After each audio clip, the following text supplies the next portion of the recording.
गीता अध्याय 7 मानस ज्ञान 231 के अंतर्गत आज आपको संस्कृत में गीता का 7वां अध्याय सुनाने की कोशिश करता हूँ, प्रयास करता हूँ।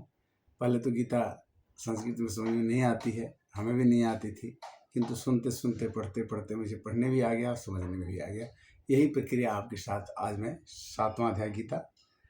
मया शक्तः मना पार्थ योग्यं युञ्जन्मद्यादृशः असंशयं समग्रं मा यथा जाग्यसि तक्षणो ज्ञानं तेऽहं ज्ञानमिदं वाक्ष्यं वशेषतः यत् गत्वा नेहं भूयो अन्यज ज्ञातव्यं विशिष्यते।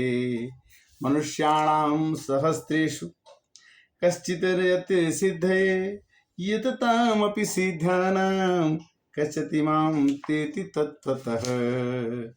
भूपिरापो अनलवायुः खं मनो बुद्धिरेव च अहंकारम् इतीयं मे भिन्ना प्रकृतिरिष्टिधा।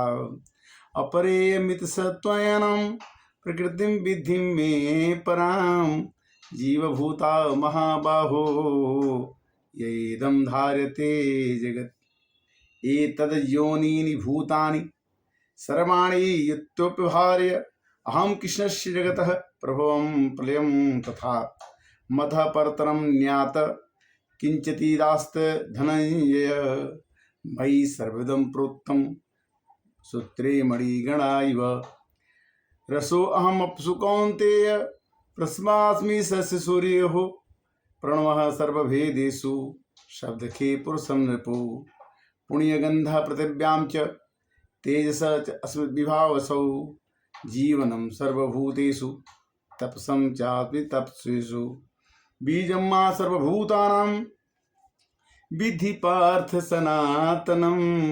बुद्धिर्बुद्धिमतामस्मि तेजसी तृष्णा अहं बलवं बलताम् अहं कामराग विवर्जितम् धर्मा विरुद्ध भूतेषु कामोऽस्मि भारतर्षभ ये चैवा सत्विका भावा राजसां तमसासे मत्त एवेति तान् विद्धि न त्वं तेषु ते मयि त्रिभिर्गुणमयी भावे रेभि सर्वमिदं जगत् मोहितं नाभिजानाति मामेभ्यं परमभ्यं दैवी होर्षा गुणमयी मम माया दुरत्या मामेव ये प्रपदन्ते माया मेता तरन्ति ते न मा दुष्कृतो मूढ़ा प्रपदन्ते नराधमः मया अपहृत ज्ञानम् आसुरं भाव समाश्रिता चतुर्विधा भजन्ते मां जना सुकृतो अर्जुन आर्तो जिज्ञासी सुरार्थी ज्ञानी च भारतर्षभ तेषां ज्ञानी नित्युक्तः एक भक्ति विशिष्यते प्रियो हि ज्ञानिनोऽर्थ अहं स च मां प्रियः उदारा सर्व एवेते ज्ञानी त्वमेव मे मतम् अस्थितः स युक्तात्मा मामेव उत्तमं गतिं बहूनां जन्मनामन्ते ज्ञानवान् मां प्रबन्धते वासुदेवः सर्वमिति स महात्मा स दुर्लभः कामस्ते तैसे तरे हृदय ज्ञान प्रपदो अन्य देवता तम तम नियमम आस्थाय प्रकृत्याय नियता स्वया यो यो यो याम याम तनुभक्तः सदा अर्चिति इच्छति तस्य तस्य अचलां सदां तामेव विद्यामहं सत्या श्रद्धया युक्तं तस्याराधनं मीहते लभते च ततः कामान् मये विहितान् हितान् अन्तवन्तुं फलां तेषां तद्भक्त्यल्पमेधसां देवान् देवयज्ञो यान्ति मद्भक्त्या तिमामपि अव्यक्तं व्यक्तिम् आपन्नं मयन्ति माम बुद्धयः परं भावं जानन्तो ममाभ्यम् अनुत्तमः नहं प्रकाशः सर्वस्य योगमाया समावृता मूढ़ोऽयं न भिजानाति लोको माम् अव्ययम् वेदाहं समतीतानि वर्तमानि च अर्जुन भविष्यवाणी च भूतानि मातु वेद न कश्चन इच्छाद्वेष समुत्तेन द्वन्द्वमोहेन भारत सर्वभूतानि सम्मोहं सर्गे यान्ति परं तप येषां यन्तगतं पापं जनानां पुण्यकर्मणां ते द्वन्द्वमोह निर्मुक्ता भजन्ति मां दृढाव्रता जरामरणमोक्षाय ममाश्रित्य यतन्ति ते ब्रह्म तद्विदु कृष्णः मध्यात्मं कर्म चाखिलं साधिभूतादिदेवयमा साधियंगम च ये विदुः प्रयाण काले अपि च मां ते विदुरो युक्तचेतसः। ओम तत्सदि श्रीमद् भागवतम गीता सुपनिषत्सु ब्रह्म विद्यायां योगशास्त्रे श्री कृष्ण अर्जुन संवादे ज्ञान विज्ञान योगुणां सप्तोऽध्यायः समाप्तः। इस तरह से आज हमने आपसे संस्कृत में गीता का 7वां अध्याय कहा। ये गीता का अध्याय कहने में सुनने में कठिन लगता है, बट धीरे धीरे अगर इसको हम आत्मसात करें, समझ जाएं, तो बड़ा ही आनंद आता है। उस तरह से गीता का अगर 7वें अध्याय का बहुत सार समझें हिंदी में, तो ये है कि अध्यात्म ग्रंथों में जगत की अपेक्षा नहीं की गई है। अध्यात्म में हम गीता, पुराण,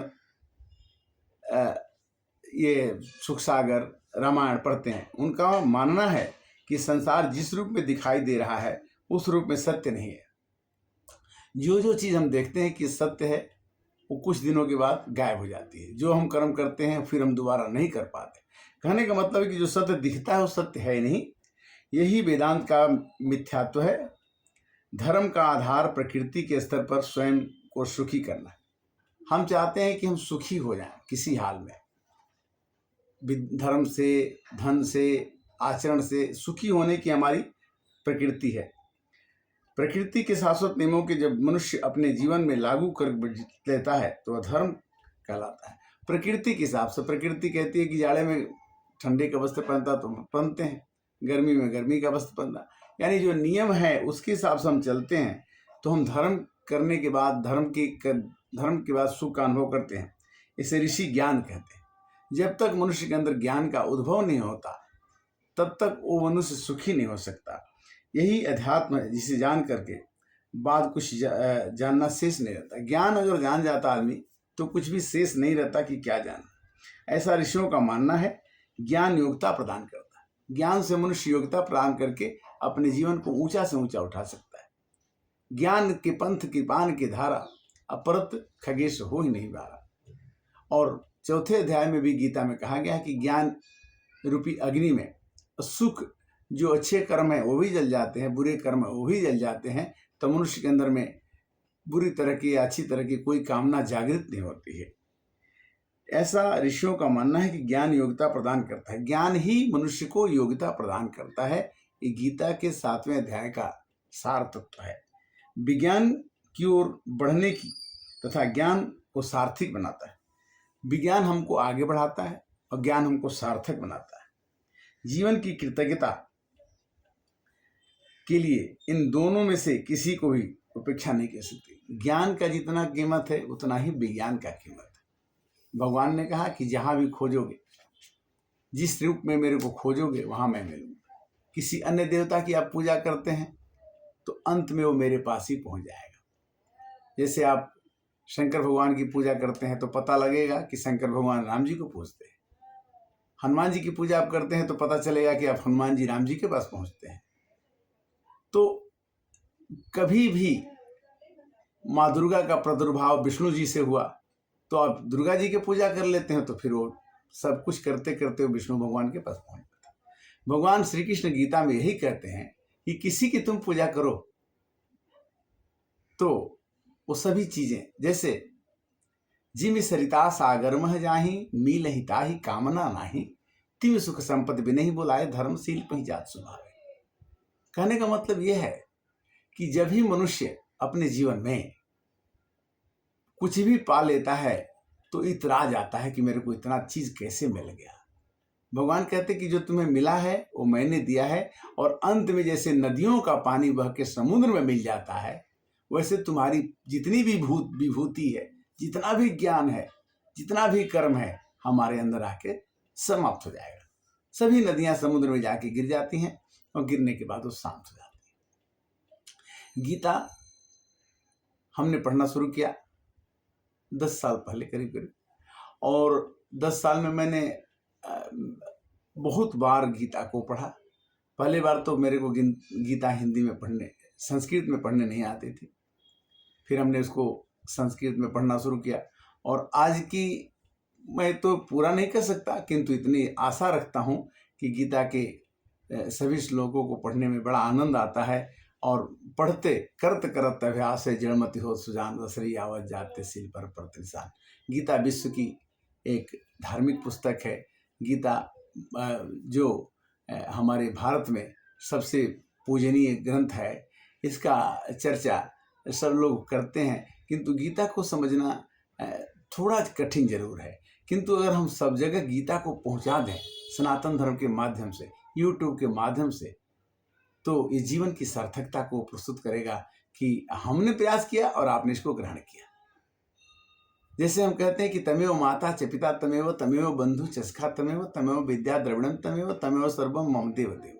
हम पहली क्लास में, दूसरी क्लास में इस श्लोक को पढ़ते हैं, किंतु बाद में पता चलता है जब हम बड़े हो जाते हैं कि तमेव माता माने तुम ही माता हो, तुम ही पिता हो, तुम ही बंधु हो, तुम ही धन विद्या हो, तभी तुम ही धन हो। तो भगवान ही सब कुछ है। तो भगवान का अर्पण करके, समर्पण करके, भगवान को याद करके काम करना ही मनुष्य का सबसे बड़ा धर्म होना चाहिए। गीता माने त्यागी। त्यागी का मतलब कि जो भी काम हम करें वो हम अपने में कर्ता का भाव न रख करके और भगवान से कराया हुआ काम समझ के करें, तो हमारा जीवन सुखमय और आनंदमय हो जाता है। अभी कुछ दिनों तक हमने करीब 1 साल तो हो ही गया, रामायण की चर्चा मानस ज्ञान के अंतर्गत किया, और मानस ज्ञान के अंतर्गत ही कुछ दिनों हम लोग गीता का पहले संस्कृत और हिंदी करते समझते चलेंगे। जितना भी हमको समझ में आया है वो हम आपके समक्ष रखेंगे। कोई त्रुटि होगी तो आप क्षमा करेंगे। और आदमी सीखता है समाज में आकर के ही, कोई भी विद्वान पैदा नहीं होता है, कोई ज्ञानी पैदा नहीं होता। ये संसार ही सिखाता है, प्रकृति ही सिखाती है, प्रकृति ही अध्यापक है, और आप सब मिलकर के ही अध्यापक का काम करते हैं। हम आपके पटल पर, आपके पास में हैं, हम आपके साथ में हैं, और हमने जो अनुभव किया वही अनुभव मैं आपको बताता हूँ कि गीता मुझे पढ़ने नहीं आती थी, और आज मैं गीता संस्कृत में पढ़ करके इसके अर्थ समझने लायक बन गया। ये गीता जी की ही कृपा है, जिससे कि मैं आपके समक्ष एक छोटा तुच्छ प्राणी होते हुए भी गीता के प्रचार का वादा आपसे लेता हूँ कि गीता सबके मुखार बिंदु पर हो, 140 करोड़ के लोगों के मुखार बिंदु पर गीता आ जाए। क्योंकि गीता जिस दिन आ जाएगी, जिस दिन धर्म अपने मन में अंकुरित हो जाएगा, वो अपना फल दिखाएगा। हमने तो देखा, और हमें आपको भी दिखाने की इच्छा बनती है। तो कृपा करके श्री कृष्ण गोविंद हरे मुरारी, हे नाथ नारायण वासुदेव। बाद में हम गीता के हर एक श्लोक का हिंदी में भी अनुवाद करेंगे। गीता में टोटल 700 श्लोक हैं, और इसको अगर एक आदमी चाहे तो एक दिन में 3 घंटे में पूरा श्लोक पढ़ सकता है। और कोशिश तो यह है कि जो मनुष्य ठान लेता है वो कर सकता है, और करने के बाद गीता का, सुख सागर का, भागवत का अगर आप एक भी श्लोक रोज पढ़ते हैं तो ये आपके जीवन की सार्थकता को सिद्ध कर सकता है। जो जानत तिहि देहि जनाई, जानत तुम्हें हो जाई। गीता एक पवित्र पुस्तक है। इसके साथ ही मैं आपसे विदा लूंगा। 232 में फिर से आपसे मिलेंगे। तब तक के लिए हरे कृष्णा कृष्णा कृष्णा हरे हरे।